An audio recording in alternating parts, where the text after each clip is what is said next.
What's happening, guys? Sam Adams here, and welcome to a brand new episode of The Drop, the weekly show where I let you know the hottest games coming out across the PlayStation 4, the Xbox One, the PC, the Switch, whatever they might be coming out on, we will cover them right here. This week, a pretty big week for the Nintendo Switch with Luigi's Mansion 3 launching on the Nintendo handheld hybrid. On top of that, we have Afterparty coming out on the PS4, the Xbox One, the Switch, and the PC. Super Monkey Ball, Banana Blitz HD coming out on every major modern gaming platform, and on top of that, some honorable mentions. So without further ado, let's go ahead and dive into it. First off, we have our headliner Luigi's Mansion 3 coming out on the Nintendo Switch. Luigi's invited to the towering Last Resort Hotel, but when Mario and friends go missing, our green-clad hero will have to conquer his fears to save them. Slam, blow away, and vacuum up Ghost with the all-new Poltergust G-00. You might know it as Poltergust Goo, and join forces with Gooigi to overcome the puzzling contraptions and mischievous boss on each themed floor.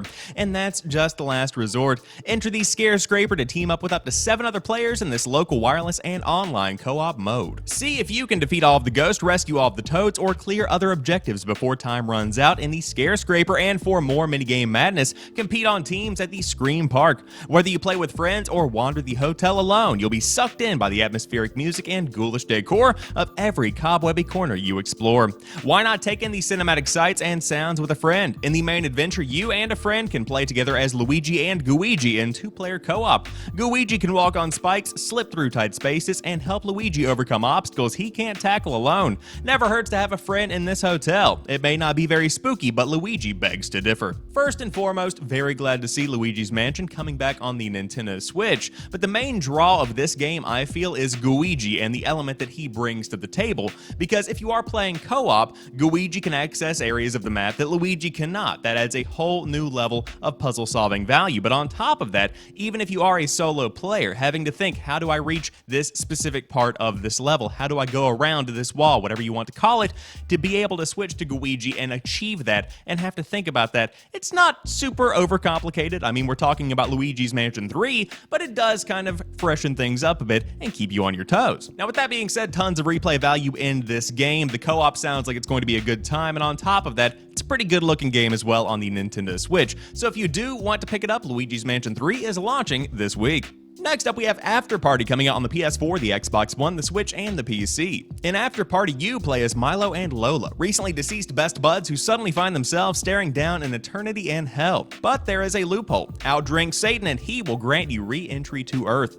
Milo and Lola are now dead, thirsty, and roaming the streets of nowhere, the outermost island of hell. What adventures will you stumble through in the underworld? Every step is up to you. Time to go on the best bender ever, uncover the mystery of why you've been damned, and drink the big guy under the table. And now some features. Play as 2 best friends, control Milo and Lola with an intelligent conversation system that changes the story and your relationships based on every decision. Uncover their personality quirks and foggy history during the wild events of the night.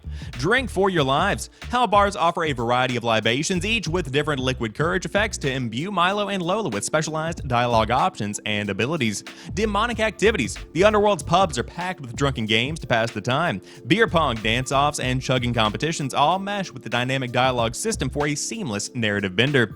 Change hell forever. Players' actions won't only affect Milo and Lola, but also the people and places of hell. Finishing a quest on one island might result in the total destruction of another. Flirt with Satan. There's no subtitle, that's just flirting with Satan. Explore an interconnected network of underworld islands via the River Styx, and it has an original soundtrack by Scientific, creator of the soundtracks for stuff like Oxenfree and Sword and Sorcery. Out-drinking Satan to get back to Earth, and all of the games that come with the world of drinking. I love the concept itself, and I have seen some gameplay, and I will say, I'm pretty fond of it. It's definitely going to be a cool little indie to add to your library. And of course, if you do want to pick it up and you have Xbox Game Pass, the game is going to be added to Game Pass, so be sure to take advantage of that and play it at will. But with that being said, Afterparty is coming out this week on the PS4, the Xbox One, the Switch, and the PC. To round out today's main releases, Super Monkey Ball Banana Blitz HD is coming out on the PS4, the Xbox One, and the Nintendo Switch. Hold on to your bananas because Super Monkey Ball Banana Blitz HD is rolling your way. Experience the magic of one of the most beloved titles in the series, now remastered in HD. Head back into the fantastical world of Super Monkey Ball and take back your bananas from the space alien pirate king Captain Karabuchin. Race through over 100 colorful stages and challenge your friends and family to 10 fan-favorite party games. Feeling like the fastest, most maneuverable monkey in the world? Try out Time Attack mode for the grueling decathlon endurance run. Will you make it onto the scoreboard? Super Monkey Ball Banana Blitz. This game originally came out on the Wii in 2006, and it actually received pretty good reviews. Now it's coming forward to the PS. Super Monkey Ball Banana Blitz is. This game originally launched on the Wii in 2006, now it's coming up to the newest generation of hardware, and to be frank, I think there's a pretty good spot for it in today's day and age. It doesn't take itself too seriously, it's just a pretty laid-back platform game, but with that being said, there is a ton of fun to be had in the world of Super Monkey Ball. It's always been one of the strange ones in my mind, but I've always had a good time with it, so if you want to see if you have a good time with it, the HD remaster is coming out on the PS4, the Xbox One, and the Nintendo Switch this week. And to round out today's show, we have a couple of honorable mentions. First off, the Resident Evil Triple Pack is coming out on the Switch, bringing together Resident Evils 4, 5, and 6, which are all also getting individual releases this week. Vampire also hits Nintendo's platform, and on top of that, Close to the Sun, a very atmospheric game, is coming out on the consoles, PS4, Xbox One, and Nintendo Switch, after having a soft launch on PC. And that rounds out today's episode of The Drop. If you enjoyed this show, it's hosted every single Sunday, so subscribe for more. If you want to catch up on the hottest gaming news, I have a podcast 5 days a week, Monday through Friday, also uploaded here on YouTube or found on podcast services around the world. But you can subscribe, follow on Twitter, do all of that stuff. Links are down below. But until next time, I hope you guys have a fantastic rest of the week. Enjoy those games, and peace.